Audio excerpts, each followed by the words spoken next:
go ahead and get started. I'll be introducing from down at the left of the table to right next to me. So first we have Brian Wray, and y'all can go ahead and clap for him. We're gonna have fun. So I'm on the faculty here at the university, and we like to have fun in my classes. So we're gonna have fun in here on this panel. Brian launched his career in media in 2004 at Georgia Public Broadcasting. Since then, he's grown his videography and photography clientele list to include Norfolk Southern, Broadcast Solutions. You might hear about them later. Deep Blue Imagery and the Community Foundation for Greater Atlanta. His work is regularly aired on Fox Sports 1, CBS Sports, and MAV TV. In 2011, Brian was certified as a UAV drone operator and has since become proficient in a multitude of aerial camera platforms. He serves on the board as the technical advisor for the Media Education Foundation of Georgia. So we are so glad to have you with us, Brian. Sitting right next to him is Russ Jamieson. Russ has been involved in television and radio nearly all of his life. Upon graduation in 1976 from the University of Missouri School of Journalism, he was immediately hired as a news director for KTGR, KTGC, AM/FM in Columbia, Missouri.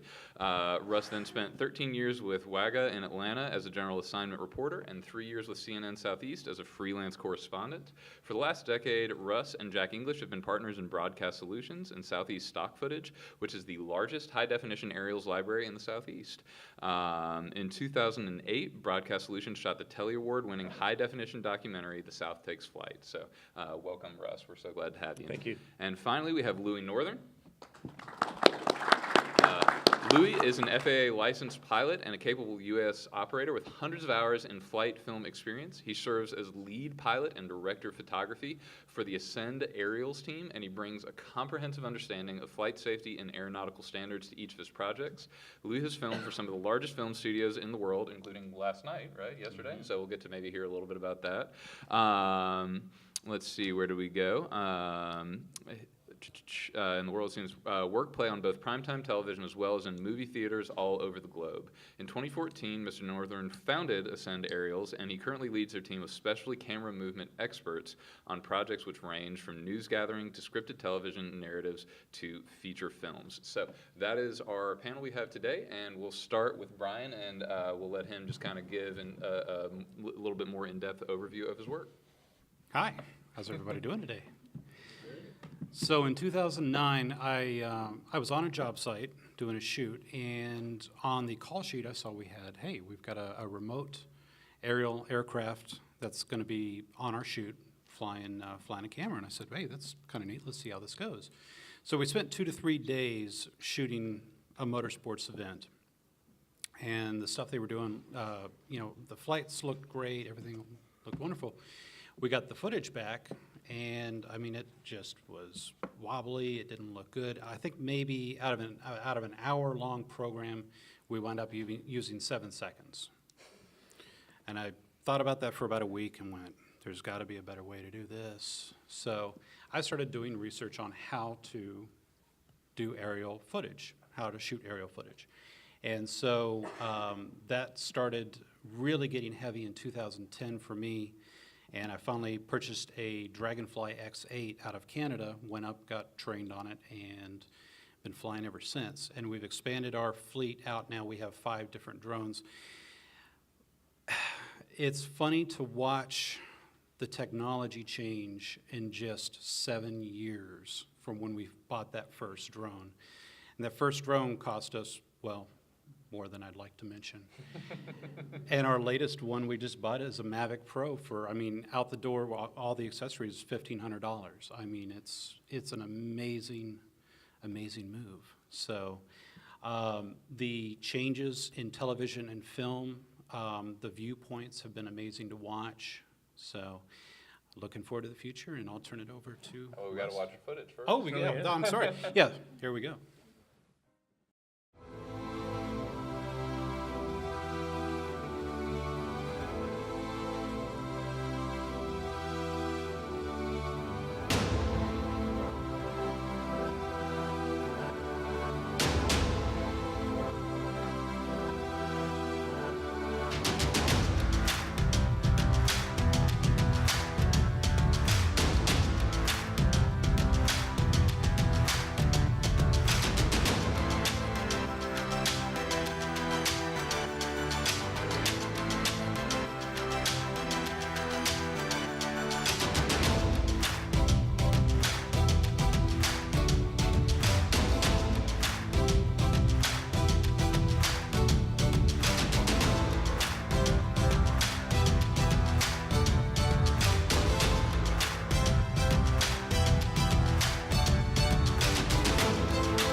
Hello, hello, hello.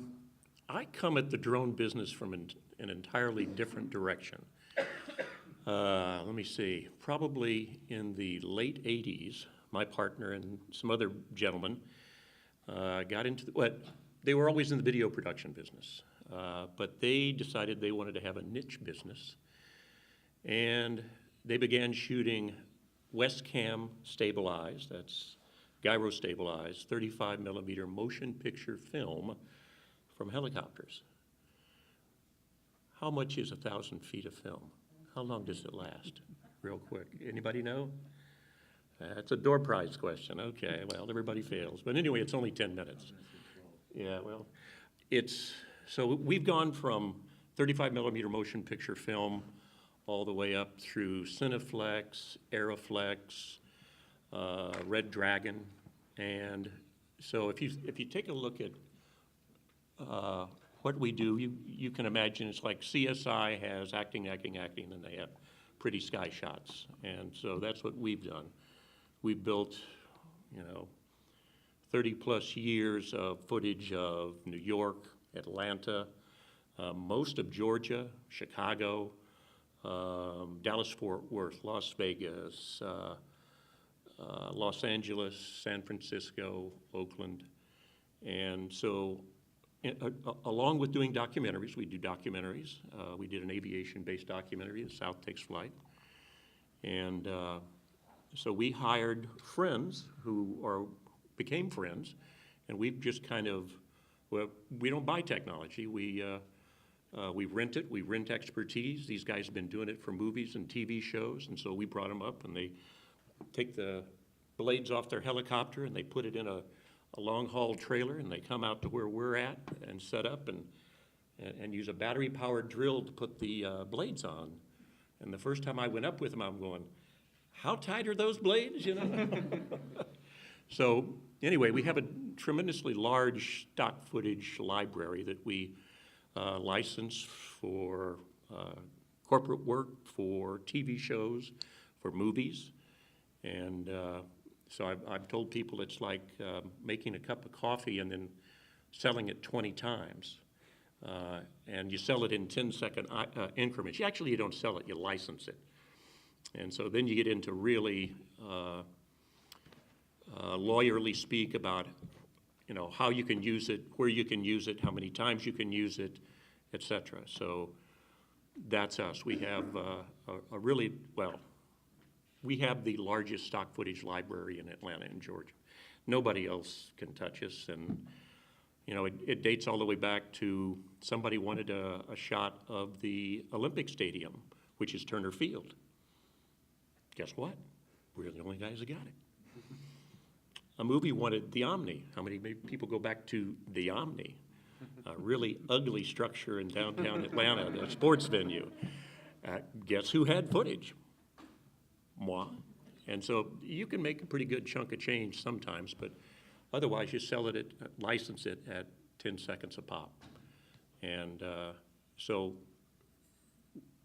we employ friends who we know and love to shoot drone footage for us. CBRE, which is a very large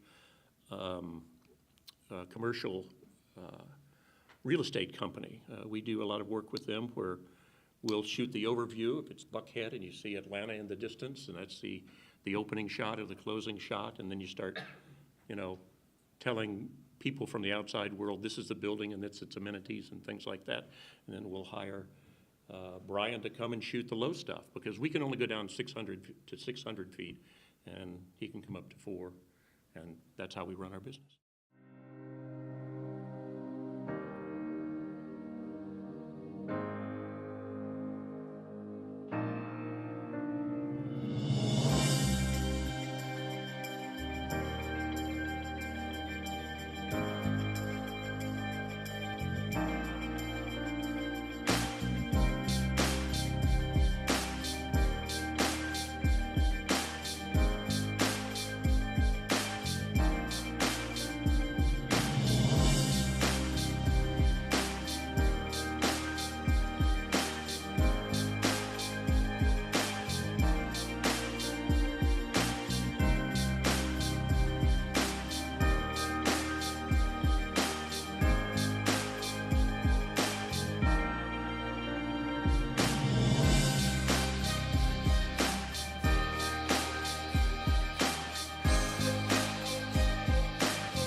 We shoot it. We shoot it in-house. Yeah. All right, and now let's hear from Louie. Thank you, John. Hey, guys. My name is Louie Northern. I am the founder of Ascend Aerials. As John mentioned, I'm also an FAA licensed pilot, so I come from a completely different background. My background's actually in design, and I graduated from UGA in 2005 in landscape architecture, and so I was a designer until 2011. I saw was my first sort of experience with a drone, and I had to just go figure out what it was that I was looking at and just fell in love from there. So Ascend Aerials operates primarily in the TV film space. We do work for scripted narratives and feature film work. We also do work for news gathering and real estate offerings. As John mentioned yesterday, we're on set. We do work. If many of you may have seen some of our work, we work for The Walking Dead, Netflix shows, Ozark. We'll be coming up on Stranger Things. Yesterday we were with Marvel, The Adventures, and so we've been extremely fortunate. We launched in 2005 after I got my pilot's license, and our first project was the unveiling of the naming rights for the new Falcon Stadium. And we used to do work for CNN as well. In 2016, we were their primary aerial content provider for about a year. But now we focus the majority of our work in television and film, and we're pushing into more specialty camera movements. In addition to the aerial video, which is our core competency, we also are moving toward cable cam rigs, car rigs, remotely operated car rigs. So anything that deals with a remotely operated head, which is really what our specialty is. And we've got a reel to show you. Unfortunately, this is mostly our unlicensed work, so you won't see a lot of our stuff that you've seen in the movies or on TV.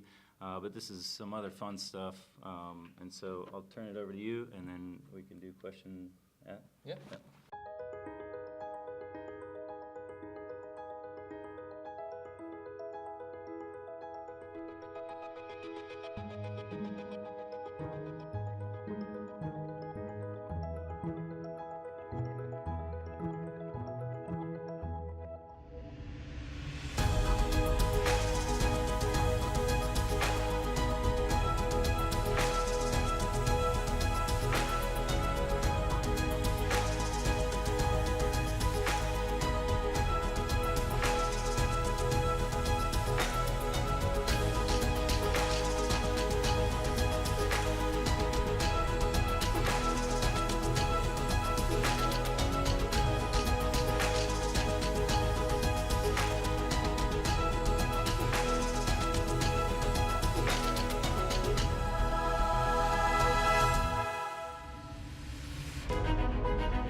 Just fantastic stuff, guys. Thanks for sharing those reels with us. So, want to kind of move chronologically here. Russ, you've been doing aerials before drones were even a concept that could be fathomed. Before we had really, computers in the home, let alone computers and small robots in the sky that shoot high definition footage. I'd love to hear a little bit about your perspective on getting started in aerial photography and then seeing the use of drones emerge in aerial photography. I have to give credit to two people that have been partners and friends for a long time, Jack English and a fellow named Herb Kossover. They began shooting 35 millimeter motion picture film, and you have to kind of imagine the difficulty that was involved. You had a camera and a ball that hung off to the side. That's 400 pounds over there, okay? You have to counterbalance it with 400 pounds over here, all right? And then you can only shoot for 10 minutes. When they were shooting New York, they had to have a film transfer guy on some of the rooftops where they could land and refuel. And by the way, it costs every time you land. So the cost of shooting is, New York will nickel and dime you to death. And then, there's another film transfer guy there. And so they took it all the way from that. And they partnered with Getty Images. And Getty then marketed that footage. Getty underwrote the initial shoot and then began marketing it on a worldwide basis. And our footage has been in the Olympic pitch video, the pitch video for the Super Bowl in the Mercedes-Benz Stadium. This footage we sell, but we also use it within our other projects because it helps give a client's video a unique look that they can't get anywhere else. It also helped us if you come in through the International Concourse in Atlanta. This was a project that we took on that was really crazy. 108 46-inch high-def monitors across the top of the atrium, and then we created an hour loop of Welcome to America. And that, they said, can you do that? We said, yeah, we can do that. Don't turn work down. But then you go hire people who can help you, not hopefully make you look like a fool. And so we've gone from 35 millimeter motion picture film to Cineflex to, and Turner, all the local stations, Tyler Perry, Screen Gems, any number of movies that were Atlanta-based and TV shows. And so we license in 10-second increments. And you license and you price it by its use. Is it going to be on the net? Is it going to be on TV? Is it going to be a movie? And then its distribution. And so that's a sliding scale. And the pricing is, if it's going to be a movie, it's going to cost you some money. But then, it's affordable also to corporate work because that footage is already paid for. It's $30,000 a day to shoot a helicopter-based event, okay? So we are the executive producers for that. We don't own anything, but we've got 20 years worth of clients, and every couple of years we reshoot Atlanta, and they will come on. And the way we do it, the way we price it, and the way we shoot our stock footage is, it's a very clever business model that I had nothing to do with, but I've exploited, and that was Jack and Herb, and that is $30,000 to bring that helicopter in, okay? So then we timeshare it. Those corporate clients and everybody else, they buy out at $5,000 an hour. You can shoot anything you want, we don't care. It skids up, skids down, $5,000. What we tell them is, we'll also shoot some nighttime footage for you, some golden hour footage for you, but you can have all this footage and it's glorious and it's gorgeous and sometimes it's boring, tops of flat buildings and things like that if it's, warehouses up in Gwinnett County. that $5,000 gets you anything you want. You take it in-house, you can use it any way you want, but you can't resell it. We retain the rights for resale and license. So our clients gather our stock footage for us. We love it. Doesn't cost us anything. Great It's not model. quite that easy, but that's the general concept. So when you started seeing drones enter into regular usage, was there skepticism of them, or were there hesitations about their adoption? Yeah, absolutely, because we weren't quite sure how much of the business it was going to take from us. Sure. And so I became very involved in it. I began talking with Brian about, what their capabilities are and things like that. And for corporate uses and things like that, and depending on how you want that video shot, depends on whether you buy into us or you buy into these guys. Sure. So it hasn't cost us anything. The upper end, we still retain, If you talk to a producer or a director and you say, look, I've shot this in film or Arri Alexa or Red Dragon, they go, hey, good stuff. There was a short-lived TV series called Cordon in Atlanta. It was about some germ getting out of the CDC, and they cordoned off a part of Atlanta and such. So we did a good amount of business with them because we had 25 years worth of footage. And, one time somebody came to us and said, we need a shot of the dome. I said, okay.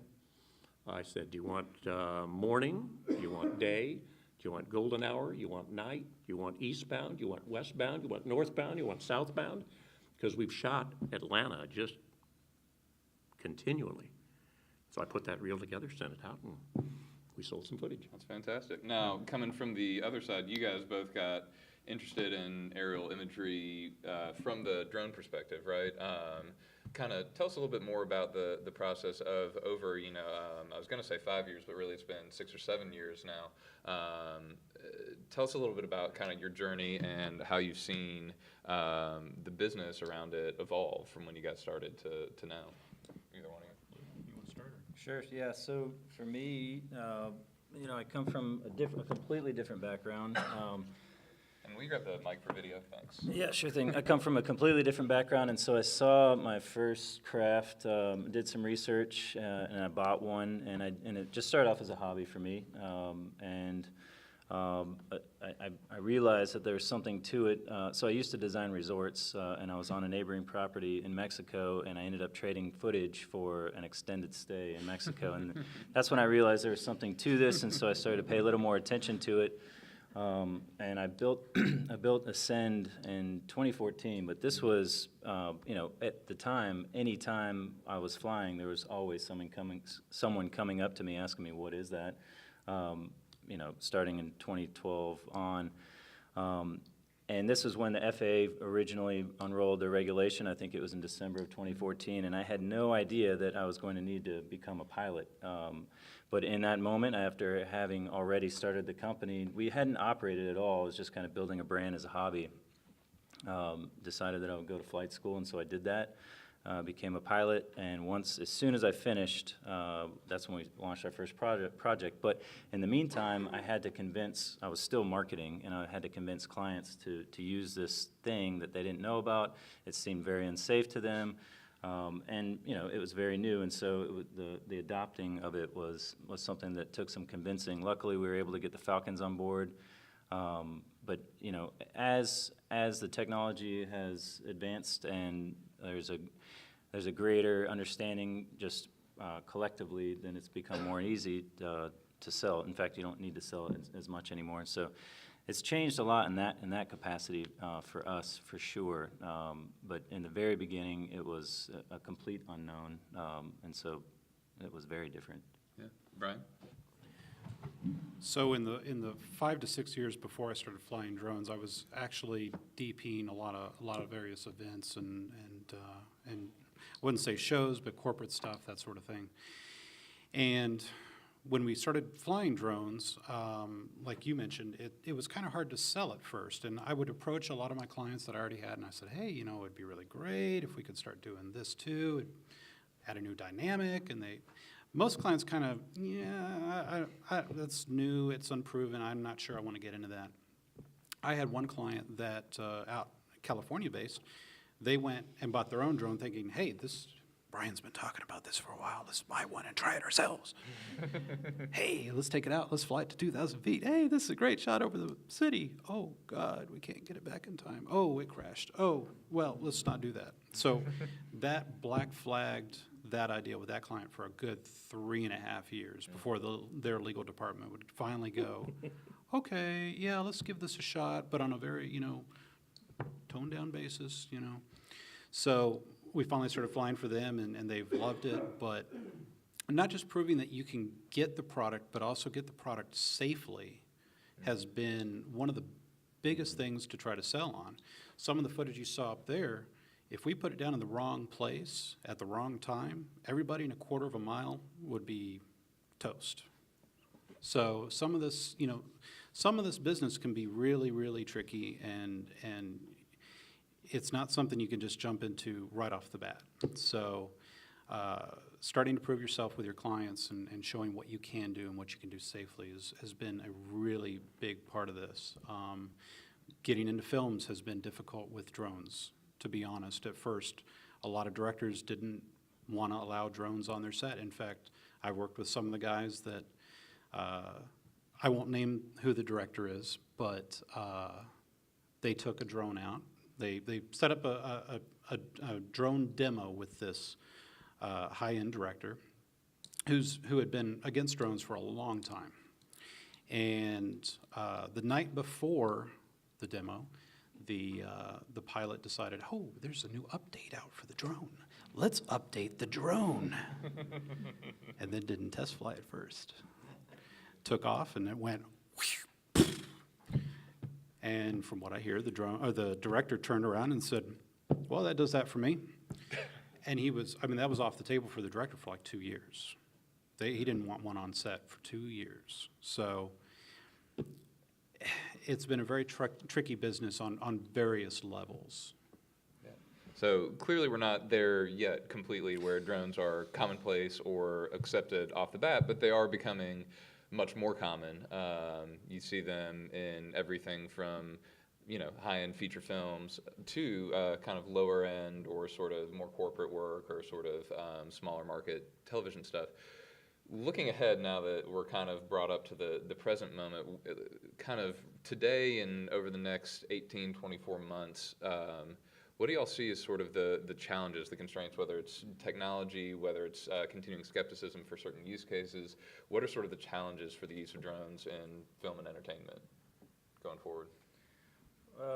From my perspective, one of the challenges, just from an operational point of view, is regulation. So, I'm a licensed pilot. Current regulations don't allow for closed set filming. We actually are a 333 exempt company as well, and so we have a closed set authorization. But an example, last week we were meant to be on set for a feature film 2 days before, and we were all set to go, Class G airspace, and so it would have been just fine. 2 days before, the location was changed into Class Bravo airspace, and so unfortunately we were unable to service that client. And so that is certainly a challenge that the space is going to experience until the FAA can sort of wrap their head around how to address a timely waiver format.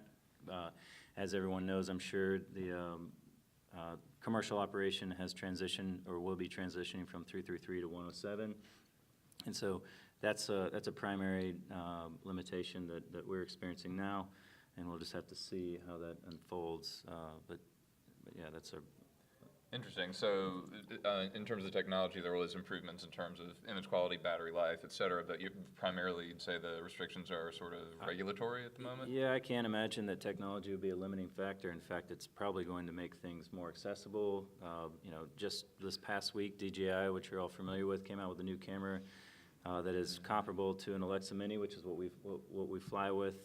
Primarily, we usually fly in a Mini or a Red, but now there's the new Zenmuse X7.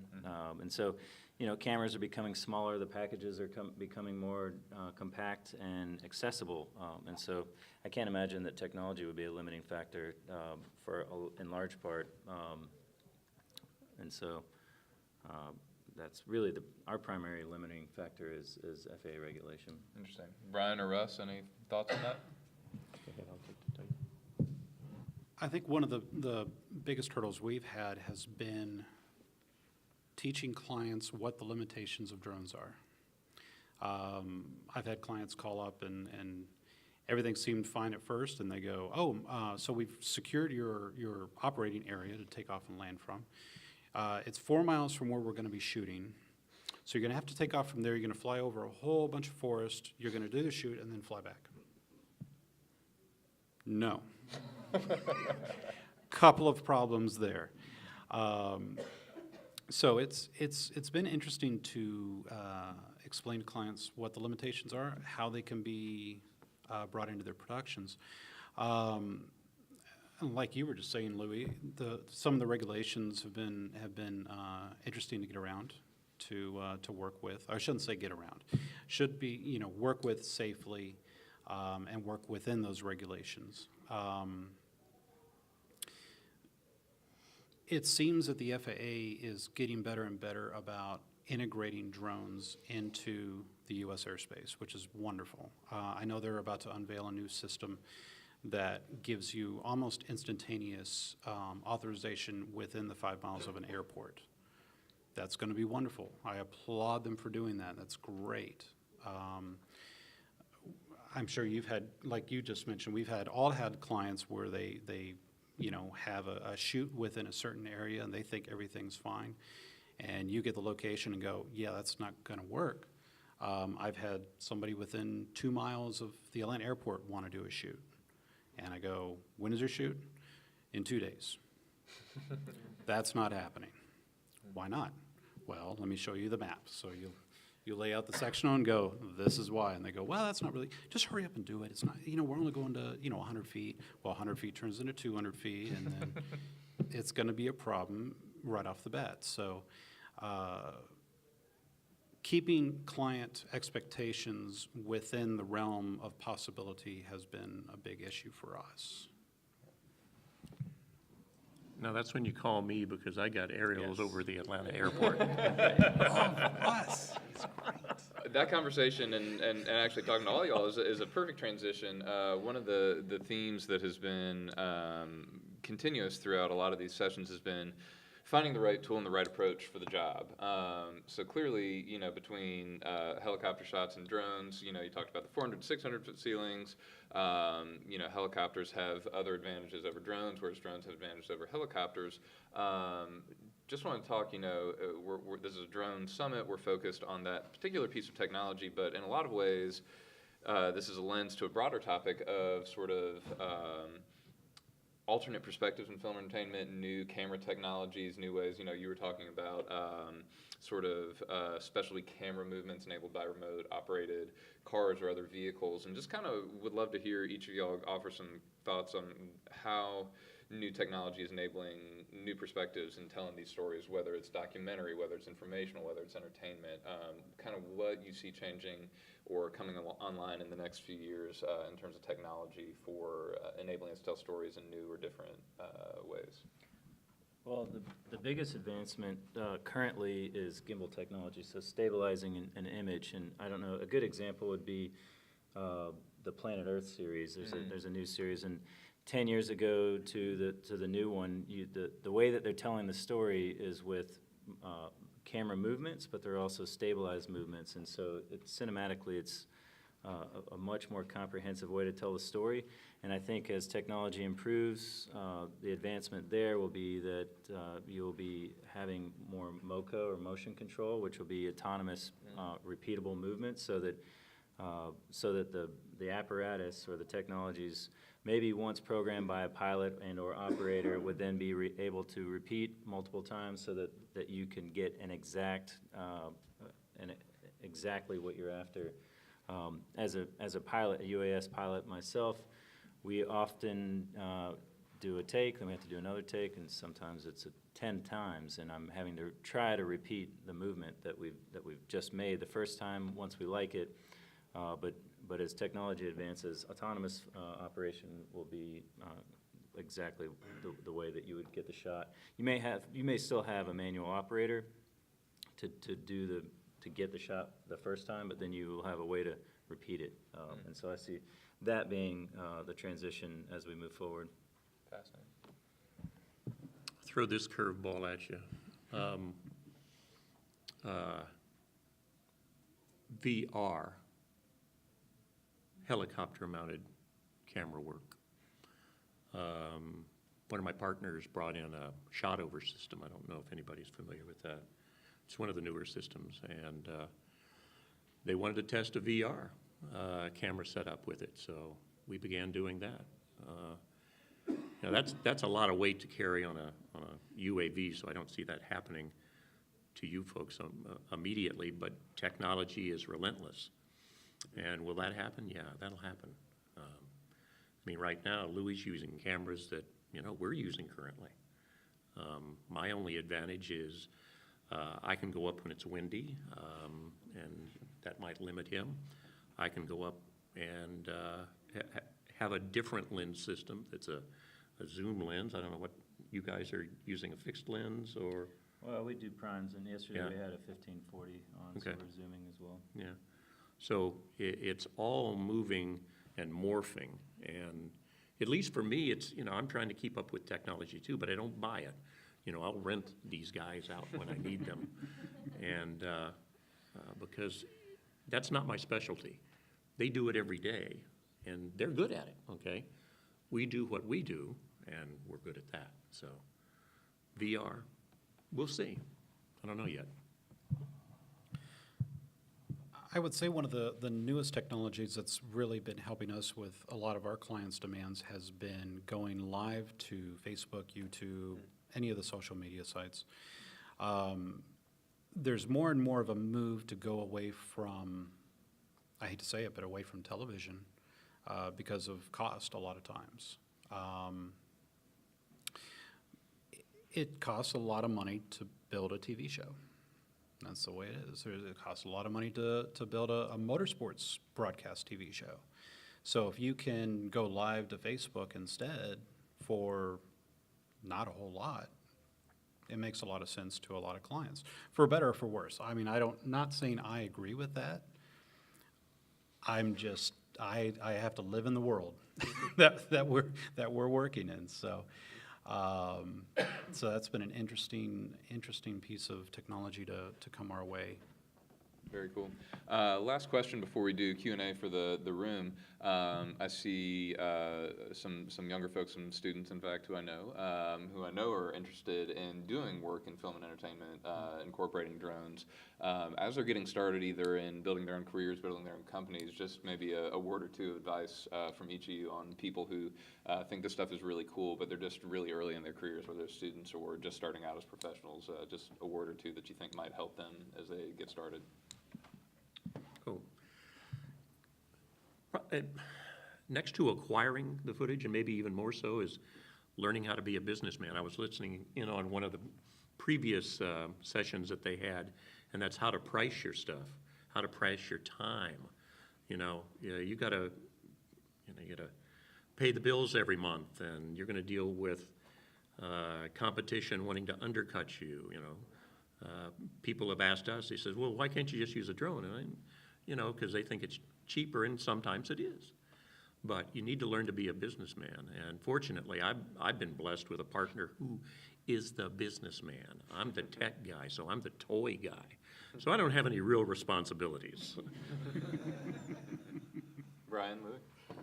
Well, I'd say there are probably a couple different paths that you can approach this. One is, as Russ mentioned, to start a business, but not everyone's cut out for that. Now, I will say from experience, it's a lot of work to start a business from scratch. But I think one way to enter into the space is to align yourself with a company that is already operating in the space. And to your point, you know, from my perspective, Ascend Aerials, we aim to operate in the apex of the space, and so that we're not participating in a race to the bottom, which a lot of new operators will experience. Currently, because of our timing, we were able to get into the space, and we have built a certain amount of goodwill and credit in the space, and so there's a certain saturation of new operators, and so there's going to be this competition between new operators, and so I would suggest trying to align with a company that's already doing the work and the type of work that you want to do. You know, we operate primarily in the film industry, but there are many, as you know, different applications for how you could apply yourself. You know, inspections and sort of industrial uses is another area to move into, especially if you want to start something for experience, for example, because being a pilot, you know, going from the type of craft that you would use for inspections, which would be a smaller craft, maybe, you know, a smaller DJI product, for example, maybe a Phantom or maybe the M210, where flight characteristics are much easier to control compared to what we're flying, which is more manual flight. Our heavy lifter is an octocopter. It's free fly systems, and the camera package that we were flying yesterday, including the craft, was about $160,000 in the air, and so it takes a little evolution.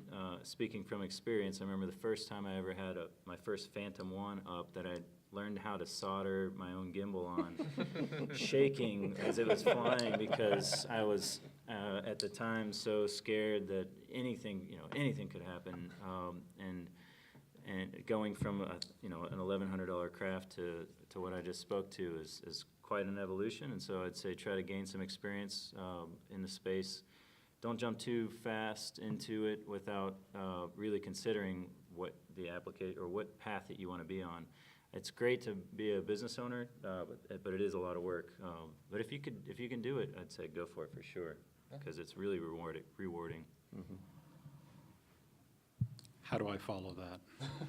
I don't know. That's why I went first. He's a smart man. Just to follow up, I mean, everything was just said was great. If you're a new pilot and you're looking to get into the business, buy a small, cheap craft. You're going to crash it. I guarantee it. It happened to me. I've had 3 incidents in all of my flights, which I consider to be a pretty good safety record. But I jumped a little too far forward when I first started, but then again, I was an early adopter too. I was flying an X8 that a lot of times was shooting in manual mode the entire time, so you had no GPS. You didn't have, attitude stabilization. Barely even had a gimbal on it that stabilized the camera, but yet it was an incredibly expensive rig. So I would say buy something cheap and crash it around a little bit, in the safety of some place that you can crash safely, and it won't cost you much money. Yeah. Learn to survive your mistakes. Yeah. We were shooting in New York, film, it was a shoot for hire, so we had to shoot a building. We shot the wrong building. Then you got to go out and rent it the next day. But did you sell that footage too? Absolutely. I also logged the footage. I know where every chunk of footage is that we've ever shot. If you can't find it, you can't sell it. So that's survive your mistakes more than anything, too. That's great.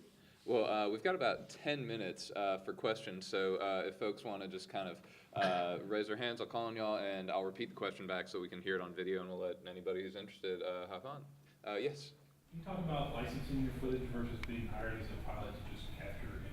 Sure, so the question's on licensing versus okay. Hiring a pilot. You seem to be the expert on licensing. We have done work for hire, too. CBRE, the commercial real estate folks, they wanted us to shoot 43 buildings in the Atlanta metro area. And we shot 43 buildings in 2 hours. If you do the math, that's 2 minutes for each building.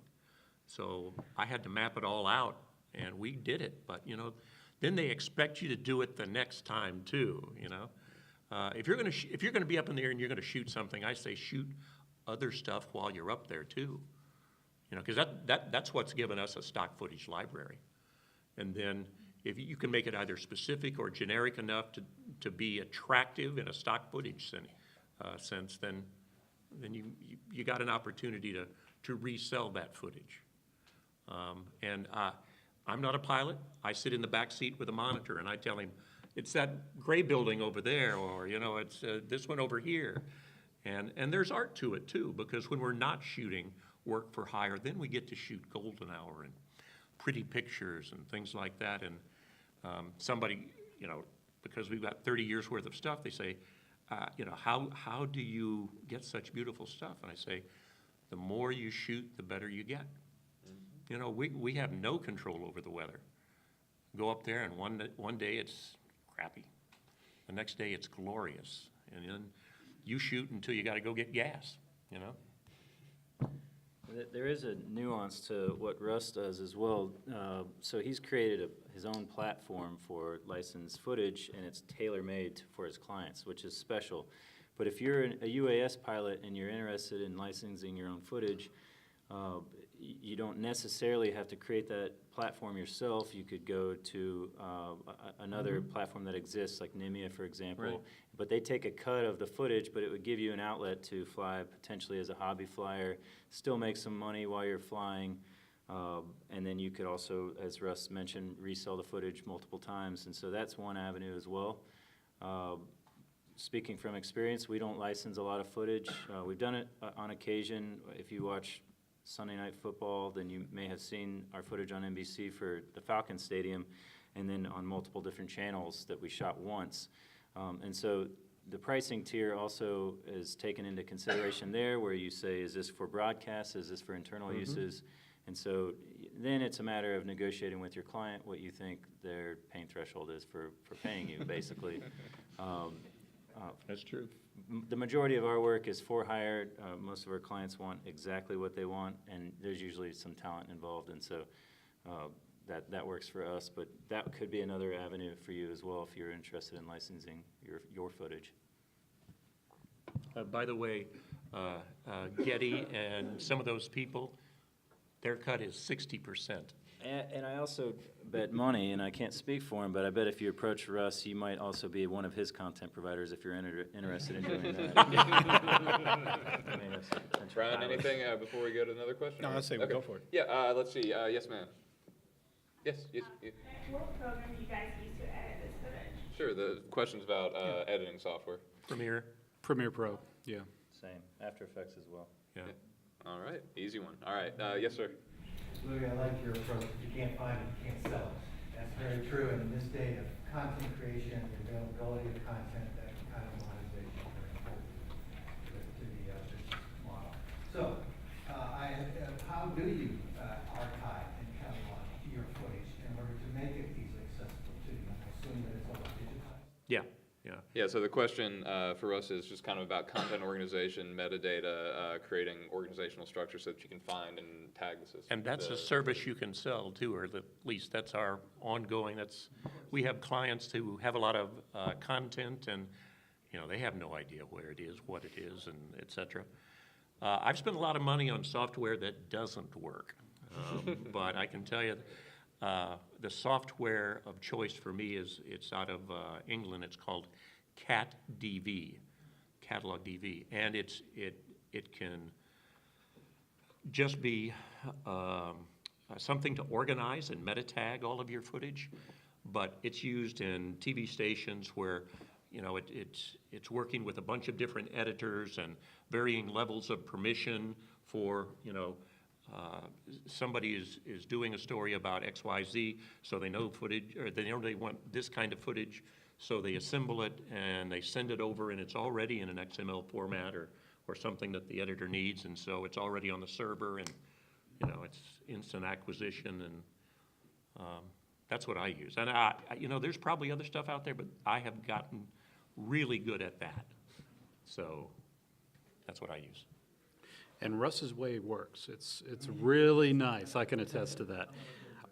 Personally, if you don't mind, I go the low-tech route. I have 30 bare hard drives, 15 of which are our usage drives, 15 are the backups. Backups go off-site. Yep. I'm not at the point of having them out of region, but at least off location and, off the grid. So that way we have safety backups for our clients. And since we're not really selling footage, we're selling a service, ours isn't quite as important as Russ's. Each client gets their own folder. A lot of clients get their own hard drive. And that way everything stays safe and we can find it quick and easy. That's great. I think we got time for 2 more questions, and I've seen 2 more, so we'll go here and then here. If you're capturing audio at the same time, how do you deal with the drone noise? Fantastic question. So the question's about if you're capturing audio, how do you deal with the noise of the drones in operation? Well, on our reel, you saw we did a stand up with his name's Sanjay Gupta, and so we were literally 6 feet away from him, and there's software that they were able to remove the frequency of the craft. And then on some of our shows, they'll go back and redo the audio. Yeah, ADR, exactly. So that's the way that we have experience with it. For I a, shoot audio. That's how I handle it. we use a lot of microphones that are very focused. Like we use Sanken, and I can't remember the name of the lavs, but we use Sanken lavs that are very focused. And then you go in and you get a clip of the audio where you have the drone and you print it out. Yeah, Sample it out. exactly. Sample out. Yeah, it's. I've talked a little bit with Greg Agvent from CNN, who moderated our show and share yesterday, and he said that is one of the. While everybody complains about the noise of a drone, one of the nice characteristics of it is it's in a relatively tight frequency band, and so it is something that can be pretty well targeted by that software. So might be a little harder if you're trying to live stream audio to your use case. Sure. But yeah, okay. And then for our last question over here, yes. Yeah, just from sort of a business perspective, say you are signed on for that shoot, and 2 days before it happens, it gets moved into Cloud Bravo airspace. Is there any sort of way to sort of protect the revenue side of that, or is that just a too bad success sort of world? Yeah, so the question's from a financial perspective, if you're running a business and a regulatory or whether other factor inhibits your ability to do a shoot, how do you handle that? Yeah, I could speak about that because that happened twice this week to us. We had the shoot that I spoke about for a feature film with it was called Boy Erased, and then we had a day with The Walking Dead, and 2 days. So we were on 4 days this past week. 2 of the days got canceled. One for the Class Bravo, and the other one 0 explanation. And that happens a lot. And it's I think a personal. You will have to decide from your business perspective how you want to handle that. We're a service-based industry, and so it's important to service the client, and that's very important to ascend aerials. And so you just got to kind of roll with the punches. And when things change, it's a very fluid environment, and dates change a lot. You have to understand that just because they said October 15th and they want to move it to the last Friday night, I got 4 different emails moving 4 different shows, and then in the span of 3 hours, 2 of the shows conflicted with one another, and I was like, oh, what am I going to do? It all ended up working out perfectly, where they were going to line up perfectly, and then 2 of them canceled. So it's like you just have to understand that sometimes they go away. It's good when they don't, and they'll probably call you back if they're calling you in the first place. That's what you really want. So. From our side, we try to keep things really cordial with clients, because if you don't, they don't come back. So we don't have any hard and fast rules, but generally if it's within 24 hours and either you move to a location that we can't shoot, or you move and it overlaps with another shoot and we can't do it, you're going to get charged 100%, or either 50 or 100%, depending on how it goes. You have to basically make it painful enough to not move the shoot. And if it's the kind of thing where it's maybe a 3 or 4 day out and we've turned down other work, then that's also a case-by-case basis. It might be as much as a 25 or 50% cancellation fee. So We're totally weather dependent, and You can buy weather insurance, by the way. I don't know if you know that. I mean, there's all kinds of insurance available, and we bought weather insurance too. So, you know, you sit and you go, okay, I'm glad I got insurance. But then there have been times where, you know, Atlanta in particular is so crazy, we'll be shooting over here, and it starts raining on us, and we'll just go over there because we need to shoot over there anyway, you know, so when it's raining over there, we don't care. So it's all kinds of ways to handle it. Well, this has just been a fantastic conversation. Let's give them all a big round of applause for sharing their time.